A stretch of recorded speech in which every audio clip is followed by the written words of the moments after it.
Hello guys, இன்றைக்கு மட்டும் நான் ஒரு வாட்டி ஆடியோ ரெக்கார்ட் பண்ணி ஒரு வீடியோ பண்ணுறேன். நான் சொல்லிட்டு இருந்தேன், என்ன முன்னாடி என்கிட்ட ஒரு சேனல் இருந்துச்சு, ஆரோ கேமிங்னு.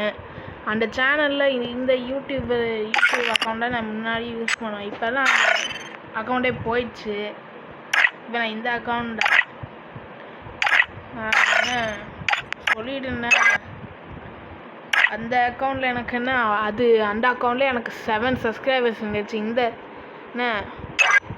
இதில் கூட என்கிட்ட 7 சப்ஸ்கிரைபர்ஸ் இல்லை, என்கிட்ட 4 சப்ஸ்கிரைபர்ஸ் இருக்குது. அதுதான் நான் சொல்ல வேண்டேன். நான் அதில் வீடியோ கூட எடிட் ஒன்றுமே பண்ண மாட்டேன், சும்மா பேசிகிட்டே ஆடிகிட்டே இருப்பேன். அதில் சப்ஸ்கிரைபர்ஸ் கிடச்சிச்சின்னா நான் நினச்சிட்டு இருந்தேன் இன்றைக்குலாண்டு நான் நார்மலாக அப்படியே வீடியோ பண்ணுவேன்னு, ஆடியோ வச்சு வீடியோ பண்ணுவேன்னு. அப்படி உங்களுக்கு ஆடியோ வச்சு வீடியோ பண்ணோன்னா நீங்கள் சொல்லுங்கள், நான் பண்ணிடுவேன். அவ்வளோண்டா சொல்ல வந்தேன். Okay, bye guys.